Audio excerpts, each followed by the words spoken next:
Bonjour, j'aimerais aujourd'hui partager avec vous une petite étude sur 4 voire 5 personnages des Actes des Apôtres, des personnages que l'on aurait pu aujourd'hui peut-être identifier comme étant des croyants, comme étant des chrétiens. Voilà, et j'aimerais simplement qu'ensemble on puisse voir qu'est-ce que c'est qu'un chrétien, qu'est-ce que c'est qu'un croyant, qu'est-ce que c'est qu'un disciple. Voilà. Je crois qu'il y a aujourd'hui un amalgame dans les mots, il y a un amalgame dans les définitions, et on ne sait plus très bien qui est croyant, qui est chrétien, qui est un disciple. Et je crois que la Bible nous enseigne non pas à être simplement un croyant, mais à être un disciple de Jésus. Pour commencer, j'aimerais faire avec vous une lecture dans Actes au chapitre 13, les versets 6 à 12. Il nous est dit, ayant ensuite traversé toute l'île jusqu'à Paphos, ils trouvèrent un certain magicien, faux prophète juif, nommé Bar Jésus, qui était avec le proconsul Sergius Paulus, homme intelligent. Ce dernier fit appeler Barnabas et Saul et manifesta le désir d'entendre la parole de Dieu. Mais Élymas, le magicien, car c'est ce que signifie son nom, leur faisait opposition, cherchant à détourner de la foi le proconsul. Alors, Saul, appelé aussi Paul, rempli du Saint-Esprit, fixa les regards sur lui et dit : « Homme plein de toute espèce de ruse et de fraude, fils du diable, ennemi de toute justice, ne cesseras-tu point de pervertir les voies droites du Seigneur ? Maintenant, voici, la main du Seigneur est sur toi. Tu seras aveugle, et pour un temps tu ne verras pas le soleil. » Aussitôt l'obscurité et les ténèbres tombèrent sur lui, et il cherchait en tâtonnant des personnes pour le guider. Alors le proconsul, voyant ce qui était arrivé, crut, étant frappé de la doctrine du Seigneur. Amen. Voilà, dans ce texte, nous voyons que Élymas, le magicien, était un prophète, ou plutôt un faux prophète, nous dit la Bible, un faux prophète juif. Il était juif, il se disait prophète, et son nom, Bar Jésus, signifie fils de Jésus. Alors je ne sais pas quelle image et quelle publicité il essayait de faire de sa personne et de son ministère. Je ne sais pas quelle publicité il faisait autour de lui, comment il se définissait. Mais en tout cas, cet homme, dans son nom, son vrai nom était Élymas, mais il se faisait appeler Bar Jésus, fils de Jésus. Certainement que les croyants, l'œuvre de Jésus à la croix déjà avait fait parler, avait fait, retentissait. Le nom de Jésus devait certainement impacter et vouloir dire quelque chose pour les gens des villages où ils étaient, pour peut-être même ce proconsul romain. Je ne sais pas, la Bible ne le dit pas, l'histoire ne le dit pas, mais certainement que cet homme, ce juif, a voulu quelque part utiliser le nom de Jésus en se disant, voyez, je suis moi aussi chrétien, moi aussi je suis un croyant, moi je suis juif et je suis un prophète. Et il nous est dit dans ce texte que le proconsul écoutait ce que ce magicien, ce faux prophète disait. Et nous voyons là que quand l'apôtre Paul est arrivé, quand les vrais disciples de Jésus sont arrivés, quand Barnabas et Saul sont venus, alors ils ont commencé à prêcher le nom de Jésus. Et là, cet homme s'est senti attaqué parce que lui, sa prédication n'était pas centrée sur Jésus, mais elle était centrée sur lui-même. Et on voit que cet homme a été en opposition à l'apôtre Paul. Il s'est confronté à lui, et l'apôtre Paul, qui était un réel disciple de Jésus, et la Bible nous dit dans ce texte, il est dit que Paul, rempli du Saint-Esprit, le verset 9 nous dit que Paul, rempli du Saint-Esprit, fixa les regards sur lui et lui dit : homme plein de toute espèce de ruse et de fraude, fils du diable. C'est dur comme terme. C'est un terme qui est fort, fils du diable. Ennemi de toute justice. Ne cesseras-tu point de pervertir les voies droites du Seigneur ? Nous voyons que Paul a eu une définition sur le ministère de cet homme sans équivoque. Paul a utilisé des mots précis, des mots forts. Il lui dit qu'il est fils du diable, un homme plein de ruses et de fraude, ennemi de toute justice. Paul a des termes très forts et il dit même qu'il pervertit les voies droites. Voilà, nous voyons que cet homme, malgré son titre de prophète, malgré sa nationalité de naissance, sa nationalité juive, cet homme était un faux prophète et l'apôtre Paul le dénonce tel quel. Cet homme n'était pas du tout un disciple de Jésus, même s'il avait pris le nom de fils de Jésus, de Bar Jésus. Ça n'est pas cela qui faisait de lui un disciple de Jésus, et Paul vient le confondre, et nous voyons que cette cécité, c'est le fait qu'il soit devenu aveugle, nous montre bien que Dieu n'était pas avec cet homme. Paul, par lui-même, n'était pas capable de rendre quelqu'un aveugle.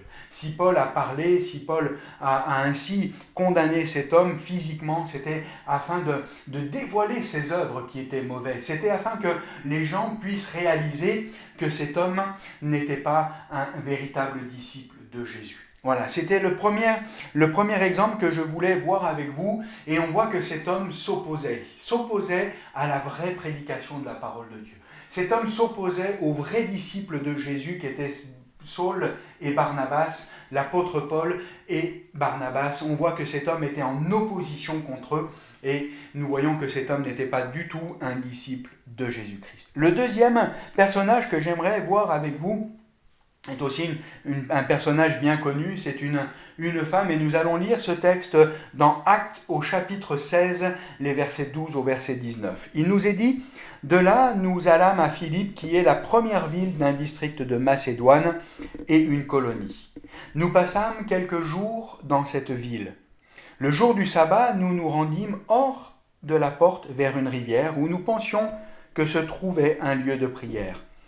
Nous nous assîmes et nous parlâmes aux femmes qui étaient réunies. L'une d'elles, nommée Lydie, marchande de pourpre de la ville de Thyatire, était une femme craignant Dieu et elle écoutait. Le Seigneur lui ouvrit le cœur pour qu'elle fût attentive à ce que disait Paul. Lorsqu'elle eut été baptisée avec sa famille, elle nous fit cette demande. « Si vous me jugez fidèle au Seigneur, entrez dans ma maison et demeurez-y. » Elle nous pressa par ses instances. Comme nous allions au lieu de prière, une servante qui avait un esprit de python et qui, en devinant, procurait un grand profit à ses maîtres, vint au-devant de nous et se mit à nous suivre, Paul et nous. Elle criait, « Ces hommes sont les serviteurs du Dieu très haut, et ils vous annoncent la voie du salut. » Elle fit cela pendant plusieurs jours. Paul, fatigué, se retourna et dit à l'esprit, « Je te l'ordonne, au nom de Jésus-Christ, de sortir d'elle. » Et il sortit à l'heure même. Les maîtres de la servante, voyant disparaître l'espoir de leur gain, se saisirent de Paul et de Silas et les traînèrent sur la place publique devant les magistrats. Voilà, je vais parler dans ce texte, plutôt ce matin, non pas de Lydie, la marchande de pourpre, qui elle était une femme qui a réellement reçu Jésus dans son cœur, mais j'aimerais parler de la deuxième personne dont il est parlé dans ce texte, c'est cette servante. Nous ne connaissons pas son nom, nous savons juste que c'était une femme qui était possédée d'un esprit impur, possédée d'un démon.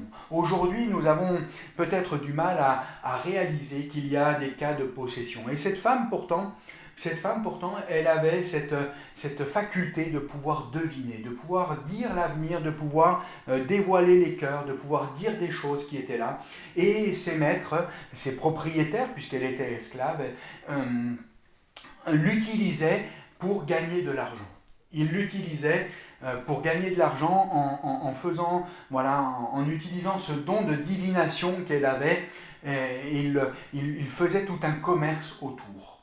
Et nous voyons que cette femme, quand elle a vu les disciples, Paul, qui était là, avec les autres disciples qui l'accompagnaient, alors cette femme s'est mise à les suivre, et pas juste à un seul moment, mais pendant plusieurs jours. Pendant plusieurs jours, nous dit le verset 18, elle fit cela pendant plusieurs jours, jusqu'au moment où l'apôtre Paul a été fatigué. Mais Paul n'était pas dupe, et Paul comprenait qui était cette personne. Il nous est dit que pourtant le message de cette femme, elle suivait les apôtres, elle suivait les disciples en disant quelque chose qui n'était pas du tout faux, au contraire, elle disait quelque chose de tout à fait juste. Elle disait, ces hommes sont les serviteurs du Dieu très haut, et ils vous annoncent la voie du salut. C'est étonnant de voir que cette femme n'était pas là pour discréditer le ministère des apôtres et des disciples, au contraire, elle disait la vérité. Elle disait la vérité. Contrairement à Élymas, le magicien, qui s'opposait au message de l'apôtre Paul, cette femme, elle, faisait presque de la publicité pour les apôtres en disant ce sont réellement des envoyés de Dieu, ce sont des serviteurs du Dieu très haut et ils vous annoncent la voie du salut. On aurait pu certainement être étonné d'entendre cette femme, et certainement qu'aujourd'hui on nous dirait que cette femme est un disciple de Jésus. On dirait peut-être que cette femme, quelle zèle elle est là, elle suit les apôtres et elle n'a pas peur, elle crie, elle parle fort et elle annonce des vérités. Peut-être qu'on se dirait, waouh, super d'avoir une telle chrétienne dans mon église, elle prononce des paroles qui sont justes, elle parle du salut, elle parle, mais en fait, dans son message, je ne sais pas si vous l'avez noté, mais cette femme, elle dit, ce sont ces hommes. Ces hommes. Elle parle des hommes. Ils vous annoncent. Aucunement, cette femme ne place et n'amène les gens à tourner les regards vers Jésus. Mais cette femme amène les gens à regarder aux disciples, à regarder aux apôtres, à regarder aux prédicateurs. Aujourd'hui, souvent, nous attirons les regards sur les hommes. Souvent, nous attirons les regards sur un prédicateur éloquent, sur un pasteur avec un grand ministère. Voilà, nous attirons les regards sur les gens au lieu d'attirer les regards sur Jésus. Et l'apôtre Paul, lui, n'était pas là pour être glorifié. L'apôtre Paul ne cherchait pas sa propre gloire. L'apôtre Paul ne cherchait qu'une chose, c'est à partager le message du salut. L'apôtre Paul ne désirait qu'une seule chose, c'est attirer les regards non sur lui et sur les disciples qui étaient avec lui, mais l'apôtre Paul cherchait à attirer les regards des personnes, à les tourner vers Jésus. L'apôtre Paul désirait que les gens tournent leur regard vers Jésus. Et comme il l'a fait pour Lydie, il a dit que cette femme était une femme craignant Dieu, qu'elle écoutait et le Seigneur lui ouvrit le cœur. On voit qu'avec Lydie, il y a eu une chose complètement différente. L'apôtre Paul n'amenait pas Lydie à regarder à lui, mais il amenait Lydie à regarder à Jésus. Alors que cette femme possédée, elle détournait les regards des personnes de Jésus pour les amener à regarder aux disciples. Et nous comprenons que là, le message était perverti. Et cette femme qui était capable de donner et de deviner ce qui se passait, certainement que c'était une femme d'influence. Les gens la connaissaient. Je pense que dans cette ville de Philippe, les contemporains voyaient cette femme, la connaissaient et disaient, ça, c'est cette femme qui est capable de prédire l'avenir, c'est cette femme qui est capable de deviner les situations, qui est capable de nous dire des choses qui sont justes, et ce qu'elle est en train de nous dire, alors il faut que l'on se regarde ce que disent ses apôtres, etc., etc. Mais nous voyons que l'apôtre Paul, lui, n'a pas accepté que cette femme, pourtant connue, puisse continuer à faire cette publicité, parce que cette femme détournait les regards de Jésus pour faire tourner les regards vers les hommes.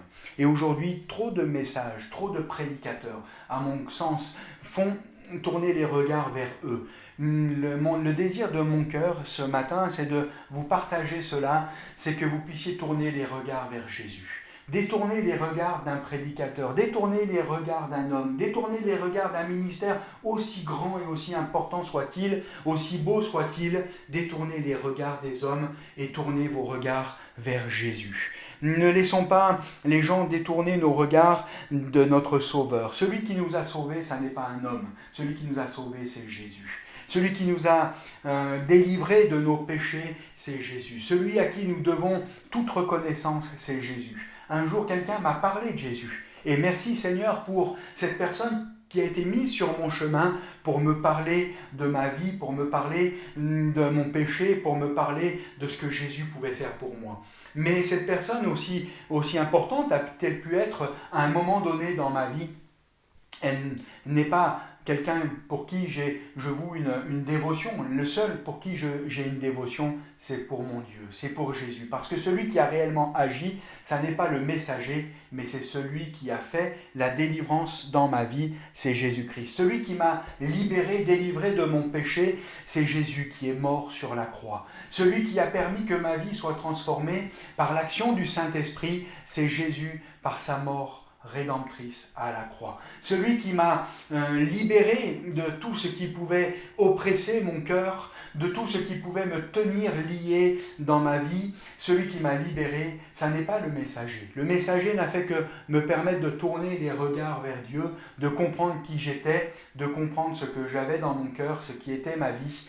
Le seul qui m'a permis cela, bien sûr, mais celui qui a fait les choses, c'est Jésus. Et j'aimerais simplement que l'on puisse ensemble réaliser que ce qui est important, ça n'est pas le messager. Le messager n'est qu'un homme, le messager n'est que quelqu'un, n'est qu'une personne qui un jour mourra, qui est un homme faillible, mais le seul qui est important, c'est Jésus. Et ce matin, que nous puissions tourner les regards vers Jésus, ne nous trompons pas de message, ne nous trompons pas de regarder aux choses. Et ce qui est important, c'est de réaliser que le message, le but de l'évangile, le but du message, et mon but ce matin, c'est de vous amener, et c'est de nous amener ensemble au pied de Jésus. Au pied de Jésus pour le glorifier. Non pas dans une organisation, non pas dans une église évangélique ou autre, non pas dans un titre chrétien évangélique, chrétien pentecôtiste ou autre. Ce qui est important, c'est d'être au pied de Jésus. Au pied de Jésus et seulement au pied de Jésus. J'aimerais voir encore un peu plus loin un troisième personnage. Un troisième personnage. Dans Actes, au chapitre 8, les versets 29 et 24, nous parlent de ce personnage. Il nous est dit, « Il y avait auparavant dans la ville un homme nommé Simon, qui, se donnant pour un personnage important, exerçait la magie et provoquait l'étonnement du peuple de la Samarie. Tous, depuis le plus petit jusqu'au plus grand, l'écoutaient attentivement et disaient « Celui-ci est la puissance de Dieu, celle qui s'appelle la grande. » Ils l'écoutaient attentivement parce qu'il les avait longtemps étonnés par ses actes de magie. Mais quand ils eurent cru à Philippe, qu'il leur annonçait la bonne nouvelle du royaume de Dieu et du nom de Jésus-Christ, hommes et femmes se firent baptiser. Simon lui-même crut et après avoir été baptisé, il ne quittait plus Philippe. Et il voyait avec étonnement les miracles et les grands prodiges qui s'opéraient. Les apôtres qui étaient à Jérusalem, ayant appris que la Samarie avait reçu la parole de Dieu, y envoyèrent Pierre et Jean. Ceux-ci, arrivés chez les Samaritains, prièrent pour eux afin qu'ils reçoivent le Saint-Esprit. Car il n'était encore descendu sur aucun d'eux. Ils avaient seulement été baptisés au nom du Seigneur Jésus. Alors Pierre et Jean leur imposèrent les mains et ils reçurent le Saint-Esprit. Lorsque Simon vit que le Saint-Esprit était donné par imposition des mains des apôtres, il leur offrit de l'argent, en disant « Accordez-moi aussi ce pouvoir, afin que celui à qui j'imposerai les mains reçoive le Saint-Esprit. » Mais Pierre lui dit « Que ton argent périsse avec toi, puisque tu as cru que le don de Dieu s'acquérait à prix d'argent. Il n'y a pour toi ni part ni lot dans cette affaire, car ton cœur n'est pas droit devant Dieu. Repens-toi donc de ta méchanceté et prie le Seigneur pour que la pensée de ton cœur te soit pardonnée, s'il est possible. Car je vois que tu es dans un fiel amer et dans les liens de l'iniquité. » Simon répondit, « Priez vous-même le Seigneur pour moi, afin qu'il ne m'arrive rien de ce que vous avez dit. » Amen. Triste texte quelque part, pourtant un bon début. Et par rapport aux deux personnages précédents, voilà, Élymas qui était un faux prophète juif, cette femme qui était possédée d'un esprit de Python, voilà, ils n'avaient pas forcément l'étiquette de chrétiens, même s'ils avaient une impression d'être des hommes ou des femmes de Dieu. Nous voyons là que Simon était aussi, lui, un personnage important de cette ville de Samarie. Nous voyons que c'était un homme qui était connu, un homme connu pour ses actes de magie, pour ce qu'il faisait, pour ce qu'il était capable de faire. Et ce texte nous dit clairement que quand l'évangéliste Philippe est venu dans cette ville, quand il a prêché l'évangile, quand il a prêché le salut en Jésus, quand il a annoncé la bonne nouvelle du pardon des péchés, alors il est dit que Simon lui-même crut. Le verset 13 nous dit que Simon lui-même crut, et après avoir été baptisé. Ah, super! Un homme qui pratiquait la magie, qui donne sa vie à Jésus, un homme qui pratiquait la magie, qui se laisse toucher par la parole de Dieu et qui reçoit Jésus dans son cœur, dans sa vie. C'est quelque chose de formidable, une joie certainement profonde, certainement que Philippe a été réjoui de voir que cet homme qui pratiquait la magie avait donné sa vie à Jésus, qu'il acceptait de rentrer dans la vie chrétienne par le baptême. Et nous voyons que cet homme avait été baptisé et que cet homme était même engagé puisqu'il ne quittait plus Philippe, il restait avec lui, il le suivait et certainement qu'on aurait dit « Waouh, un chrétien comme ça, formidable ». Fantastique, un homme qui a délaissé la magie, un homme qui a délaissé ces choses mauvaises et qui a donné sa vie à Jésus et qui marche, qui s'investit, qui est engagé, un bon chrétien. Certainement que cet homme avait bien démarré, mais on voit que dans son cœur, il y avait quelque chose qui était là et qui n'avait pas été réglé. Une chose qui n'avait pas été réglée, qui va être très rapidement dévoilée, c'est que quand Pierre et Jean vont venir, quand ils vont imposer les mains, quand le Saint-Esprit va descendre sur les habitants de la Samarie, et quand Simon va voir que le Saint-Esprit vient sur les personnes, je ne sais pas si lui a été baptisé du Saint-Esprit, je crois que cela n'est pas dit dans ce texte, il n'est pas parlé de Simon, de l'expérience, mais en tout cas quand il a vu que les apôtres, en priant pour les personnes, en leur imposant les mains, en priant pour eux, que le Saint-Esprit leur était donné, alors Simon a essayé d'acheter. Simon n'avait pas compris. Simon était resté dans sa vie passée. Sa mentalité n'avait pas changé. Je crois qu'il y a une chose qu'il faut comprendre, c'est que nous avons...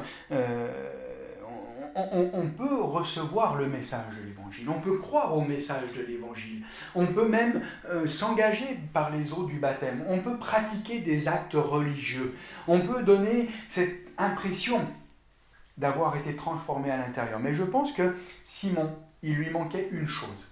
Je pense qu'à Simon, il lui manquait une chose, c'est la repentance. Je crois qu'à Simon, il lui a manqué une chose, c'est l'abandon de sa vie passée. Simon était toujours attaché à sa notoriété. Simon était attaché à sa position importante dans la ville. Simon était attaché à sa propre vie, à sa propre personne. Et ce qui l'a intéressé, c'est d'acquérir un pouvoir. Il pensait qu'il pouvait acheter aux apôtres le pouvoir, c'est ce que nous dit ce texte que nous venons de partager, d'acheter le pouvoir.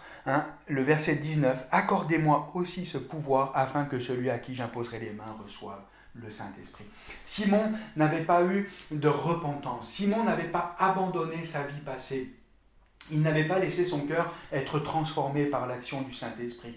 Je ne dis pas que quand nous devenons chrétiens, quand nous croyons en Jésus, je ne crois pas que nous devenions en un instant quelqu'un de parfait, de transformé et de nouveau, bien sûr. Mais je crois qu'il y a dans notre cœur un profond rejet de notre vie passée. Il y a un rejet de ce que nous étions, des hommes et des femmes pécheurs, peut-être pour certains des menteurs, peut-être pour certains des hommes ou des femmes abusant, profitant de notre position sociale. Certainement, c'est ce que faisait Simon. Il devait sûrement gagner de l'argent par ses actes de magie. Et je crois que Simon n'a pas eu cette repentance de sa vie passée. On le voit très rapidement, il a voulu retrouver cette notoriété, il a voulu retrouver cette position.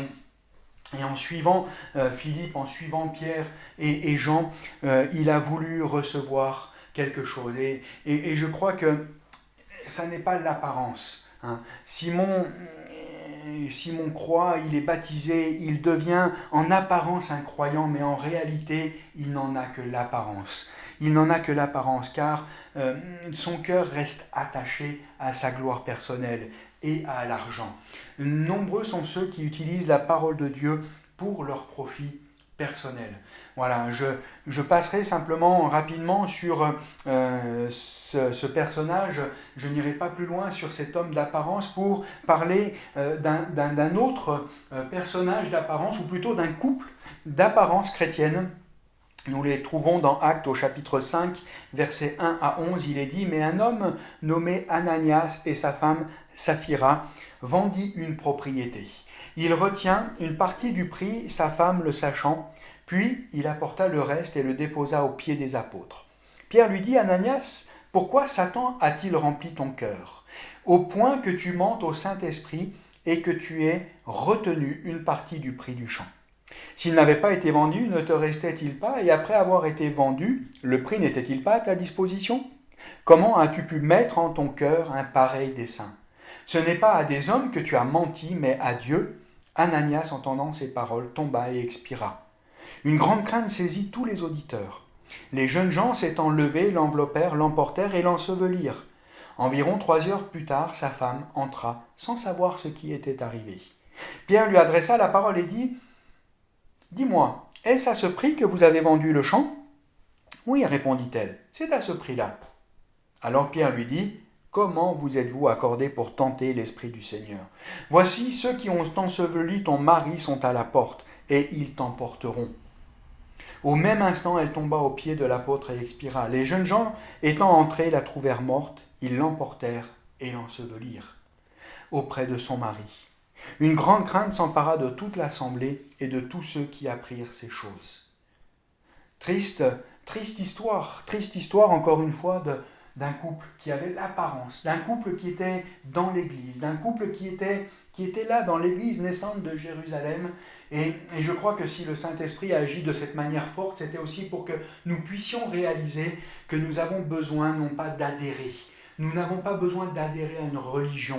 Nous n'avons pas besoin d'adhérer à des pratiques religieuses. Mais ce que nous avons besoin, c'est de laisser le Saint-Esprit transformer nos cœurs. Ce que nous avons besoin, c'est de laisser le Saint-Esprit transformer nos vies. Et nous voyons que malheureusement, Ananias et Saphira n'avaient pas été transformés dans leur cœur. Ananias et Saphira ont vu que plusieurs personnes de l'Église vendaient leurs propriétés, vendaient leurs maisons, vendaient leurs biens, apportaient l'argent aux pieds des apôtres afin que l'argent soit redistribué pour les besoins de chacun.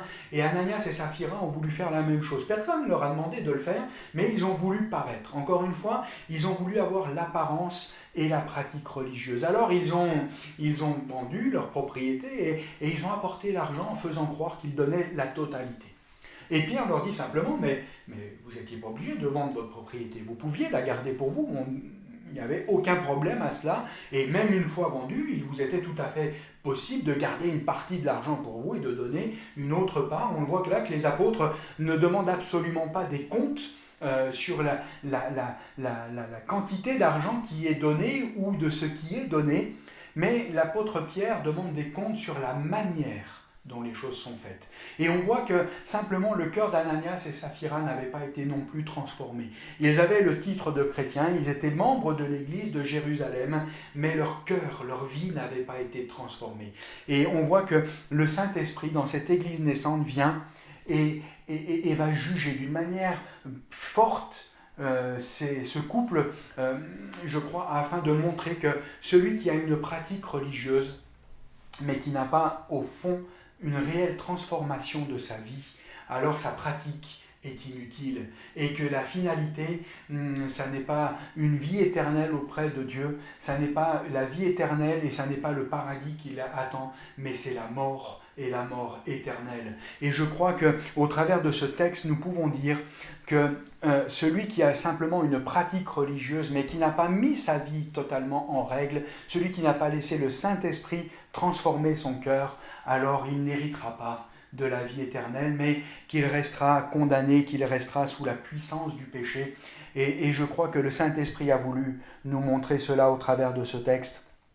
Et c'est triste, et c'est triste. Voilà, je passerai sur le dernier personnage que j'avais prévu de parler simplement pour aller vers ma conclusion.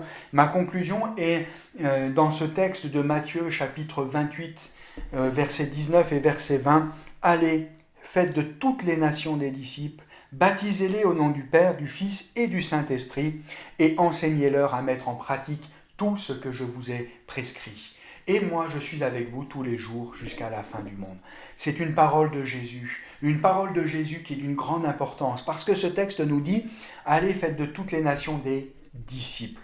Baptisez-les, oui, au nom du Père, du Fils et du Saint-Esprit. Le baptême est important, la pratique est importante. Il est important d'avoir des repères. Et je crois que le baptême fait partie de ces repères. La Bible nous dit que le baptême, c'est l'engagement d'une bonne conscience envers Dieu. Quand je me fais baptiser, quand je demande à être baptisé, alors je déclare publiquement que j'ai fait la paix avec Dieu. Je déclare publiquement que le Saint-Esprit a transformé mon cœur. Je déclare publiquement qu'il y a eu une œuvre intérieure de repentance quant à ma vie de péché. Je crois que au travers du baptême et de l'engagement d'une bonne conscience envers Dieu, j'accepte que le Saint-Esprit transforme ma vie. On voit qu'il y a là, dans ce texte, dans cette parole de Jésus, bien sûr la pratique qui vient pour exprimer l'action et ce qui s'est fait à l'intérieur de moi. Mais il y a aussi, Jésus dit à ses disciples, dit à ses apôtres, enseignez-leur à mettre en pratique. Enseignez-leur à mettre en pratique tout ce que je vous ai prescrit.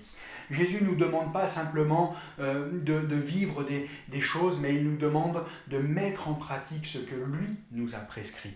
Et vous voyez que Jésus ne dit pas aux apôtres, allez, faites de toutes les nations des disciples. Il ne dit pas aux apôtres, allez, faites de toutes les nations des chrétiens. Allez, faites de toutes les nations des chrétiens de la dénomination Église de Jérusalem ou de ce que vous voulez. Mais il dit simplement, faites des disciples. Et j'aimerais simplement que l'on puisse se poser ce matin cette question, qu'est-ce qu'un disciple ? Qu'est-ce qu'un disciple ? La question c'est, qu'est-ce que pour toi un disciple ? Quelle définition mets-tu derrière le disciple ? Je crois que le disciple, c'est celui qui marche derrière son maître. Le disciple, c'est celui qui écoute l'enseignement de son maître, qui retient l'enseignement de son maître et qui le met en pratique. Et c'est ce que Jésus nous dit dans ce texte. Le disciple a besoin d'être au pied de son maître. Le disciple n'a pas besoin de suivre une organisation religieuse, même si c'est important. L'Église est importante et les rassemblements fraternels, bien sûr, sont importants. Et je ne dis pas cela, ça n'est pas du tout là mon propos. Mais je crois que le rassemblement des disciples est important. Ça, c'est une conviction qui est dans mon cœur. Le disciple n'est pas fait pour vivre seul. Un disciple n'est pas fait pour vivre éloigné des autres. D'autres textes de la Bible nous en parlent. Acte 2, 42, par exemple, nous le dit clairement, il persévérait dans la communion fraternelle. Il est important que les disciples se réunissent. Mais mon propos ce matin et ma question ce matin, c'est qu'est-ce qu'un disciple ? Qu'est-ce qu'un disciple ?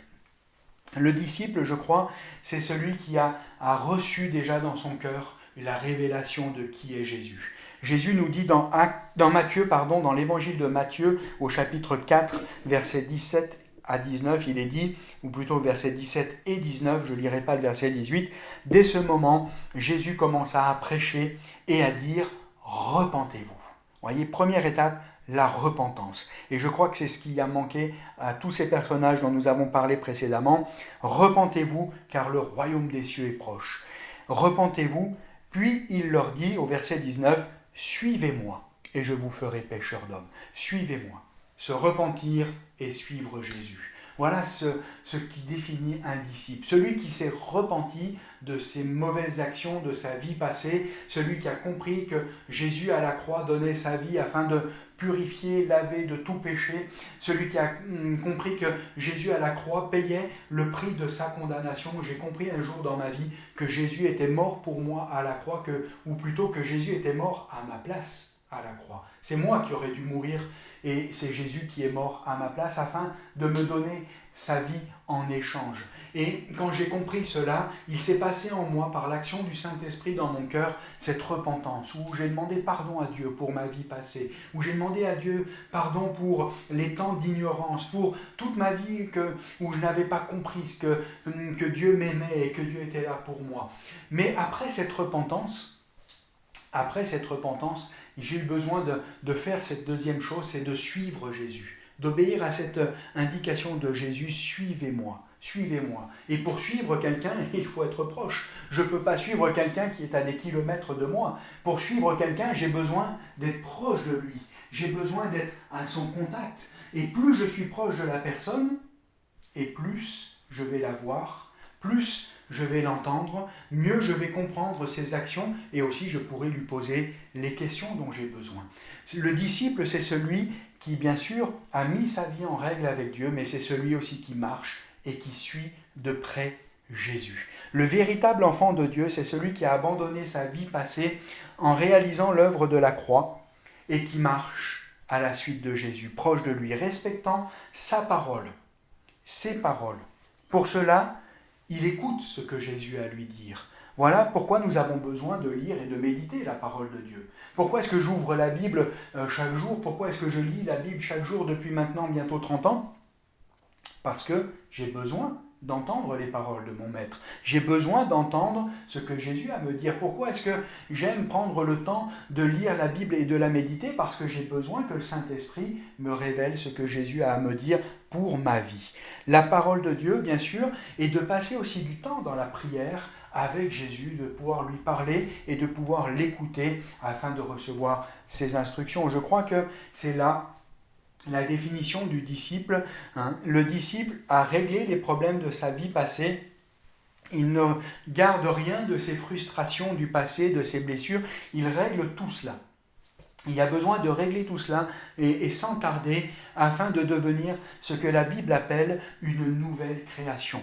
L'avant-dernier texte plutôt que je lirai, c'est ce texte bien connu de 2 Corinthiens 5, 17 qui nous dit « Si quelqu'un est en Christ, il est une nouvelle créature. Les choses anciennes sont passées, voici, toutes choses sont devenues nouvelles. » Amen.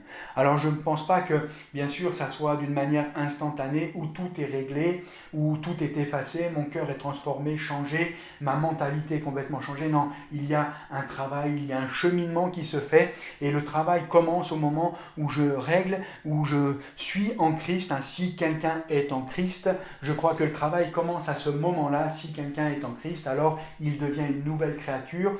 Les choses anciennes sont passées, elles sont réglées. Je n'ai plus besoin de revenir sur mon passé, je n'ai plus besoin de rester sur voilà ce que j'ai fait, etc.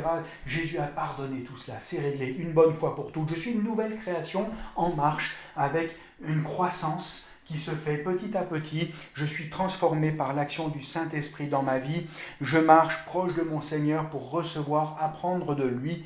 Voilà, et ma question ce matin, c'est: suis-je un chrétien d'apparence ou suis-je un intime de Jésus? Ma question que j'aimerais laisser sur votre cœur ce matin, c'est: es-tu un chrétien d'apparence ou es-tu un intime de Jésus? Galates 2, verset 20, pour conclure, nous dit, et c'est l'apôtre Paul qui parle à l'église donc de la ville de Galate, et il dit, ou plutôt à l'église de la région de la Galatie, voilà, Paul dit: j'ai été crucifié avec Christ. Ce n'est plus moi qui vis, mais c'est Christ qui vit en moi. Et ce que je vis maintenant dans mon cœur, je le vis dans la foi au Fils de Dieu qui m'a aimé et qui s'est donné lui-même pour moi. Amen. Paul nous dit simplement que il ne vit plus de sa propre vie, mais il laisse Jésus vivre en lui. Voilà la définition. Je trouve que ce texte, pour conclure, c'est celui qui a été crucifié avec Jésus et c'est celui qui laisse vivre Jésus dans sa vie. C'est celui qui laisse vivre Jésus dans ses pensées. C'est celui qui laisse ses pensées être influencées par les pensées de Jésus. C'est celui qui laisse sa vie être influencée par la vie de Jésus en lui. Voilà, simplement je vous laisse ce texte. J'ai été crucifié avec Christ, ce n'est plus moi qui vis, c'est Christ qui vit en moi. Amen. Soyez bénis, que le Seigneur Jésus vous bénisse et à bientôt. Au revoir.